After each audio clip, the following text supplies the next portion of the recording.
अर्जुन पूछते हैं श्री कृष्ण भगवान से कि जिसकी बुद्धि स्थिर हो जाती है उसके क्या लक्षण हैं। जिसकी बुद्धि स्थिर हो जाती है उसके क्या लक्षण हैं।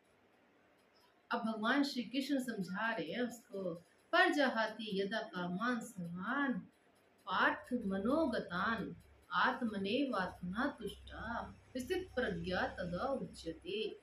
जिसकी सारी कामनाएं नष्ट हो गई हों, सारी कामनाएं मतलब A to Z, मन से, वाणी से, शरीर से, तीन तरह से जो कर्म होते हैं उनमें होने वाली वासना जो है वो खत्म हो जाए, इच्छा जो है खत्म हो जाए, यही कामनाओं का नष्ट होना है।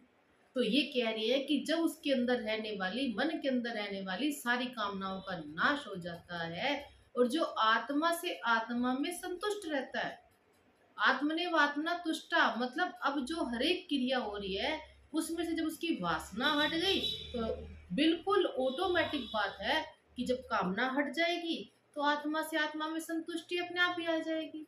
तो आत्मा से आत्मा में जो संतुष्ट रहता है तो क्या आत्मने वात्मना तुष्टा स्थित प्रज्ञा तदा उच्यते। उसी को स्थित प्रज्ञा कहा गया है, उसी की बुद्धि को स्थिर कहा गया है। हे अर्जुन, इसी तरह से वो अर्जुन के लिए उपदेश नहीं है, ये उपदेश हम सब के लिए है।